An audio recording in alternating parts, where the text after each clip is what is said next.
যোৱাকালি মই এটা ভিডিঅ' পাইছিলোঁ শৃংখল চলিহাৰ। শৃংখল চলিহাই এটা নতুন ৰাজনৈতিক দল খুলিব আৰু সেই নতুন ৰাজনৈতিক দলটোৱে অখিল গগৈৰ বিৰুদ্ধে যুঁজ দিব। আপোনালোকে ভাবিছে কথাটো মানে দল এতিয়া কেইটা হ'ল? এতিয়া অসম জাতীয় পৰিষদ বুলি এটা দল আছে, ৰাজ্য দল বুলি আছে, CPIM বুলি আছে আৰু লগতে অসম গণ পৰিষদ দলটো আছেই। এতিয়া কিমান আঞ্চলিক দল লাগে? দল যেহেতু খুলিয়ে আছে, কিন্তু দল খুলি লাভ হৈছে কি?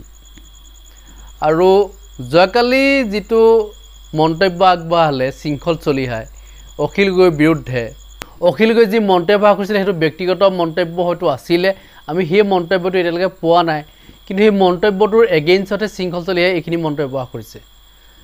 আচলতে ভাল হৈছে নে বেয়া হৈছে এইটো ৰাইজে বিচাৰ কৰিব। নতুন এটা ৰাজনৈতিক দল যদি খোলে তেতিয়াহ'লে ভাল হ'ব নে বেয়া হ'ব এই কথাখিনি চিন্তা কৰি চোৱাটো উচিত আছিলে শৃংখল চলিহাই। এতিয়া তেওঁলোকৰ মাজত কি হৈছে কি নাই আমি নাজানো, কিন্তু সকলোৱে মিলিজুলি কামটো কৰিব লাগিছিল, কিন্তু মিলিজুলি কাম নকৰি এতিয়া ভাগ ভাগ হ'বগৈ গৈ পেলাই লাষ্টত সব ভাগ ভাগ হৈ পৰিব। লাষ্টত কি হ'বগৈ গৈ পেলাই বিজেপিৰ এগেইনষ্টত যুঁজিবলৈ যাওঁতে তেওঁলোকে মুখ ঠেকেচা খাব। তেনেকুৱা এটা দিনলৈ গৈ আছে এতিয়া। আপোনালোকে নিশ্চয় কথাবিলাক বুজি পাইছে, কাৰণ শৃংখল চলিহাই এই সময়ছোৱাত এইখিনি মন্তব্য নকৰাটো আমি ভাল বুলি ভাবোঁ। দুইজনে কাম কৰি আছে, অখিল গগৈয়ে অসমৰ কাৰণে কাম কৰিছে, শৃংখল চলিহাইও অসমৰ কাৰণে কাম কৰি আছে, অসমীয়া জাতিটোৰ কাৰণে কাম কৰি আছে।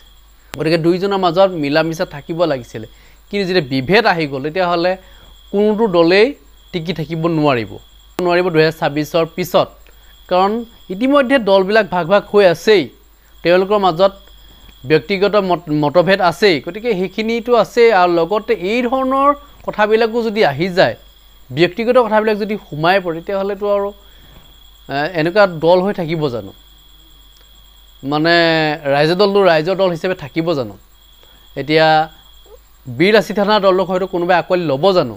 সকলোতে আঁকোৱালি নল'ব, কাৰণ এনেকুৱা ধৰণৰ হৈ থাকিলে যি নেকি অসমীয়াৰ মাজত কাজিয়া, এতিয়া বিদেশীয়ে কেনেকৈ অসমত স্থান লাভ কৰিছে।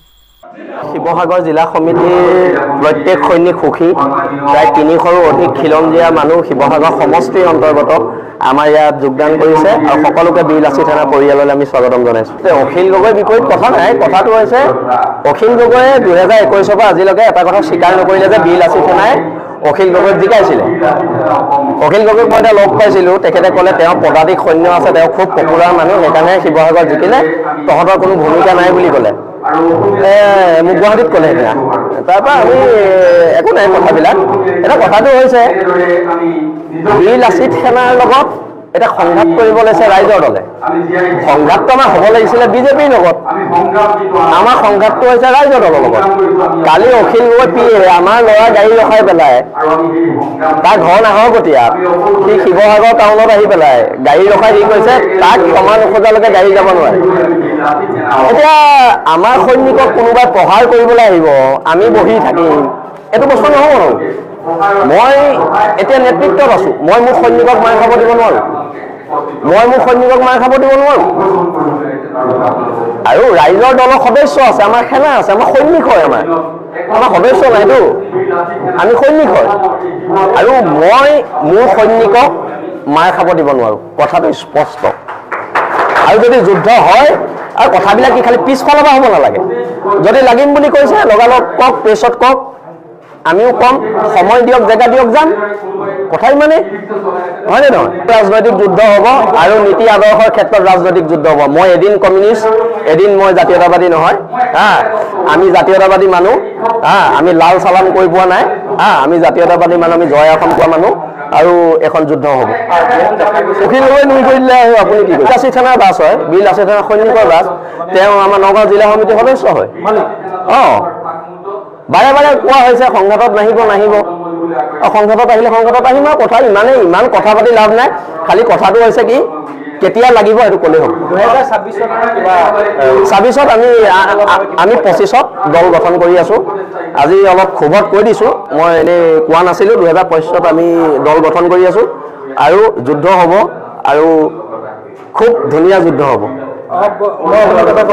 মহিলাগৰাকী মোৰ মামী হয়, ৰূপা বৰা মোৰ মামী হয়, কিন্তু কথাবিলাক প্ৰেক্টিকেল। গাড়ীখন বেয়া হোৱাৰ কাৰণে মানুহ এজনী প্ৰেছাৰ ষ্ট্ৰক হ'ব নোৱাৰে, গাড়ীখন ভাড়ালৈ লৈ গৈছে, গাড়ীখন বেয়া হৈছে, বেলেগ গাড়ী ঠিক কৰি দিছে। একদম ভুৱা অভিযোগ এইবিলাক।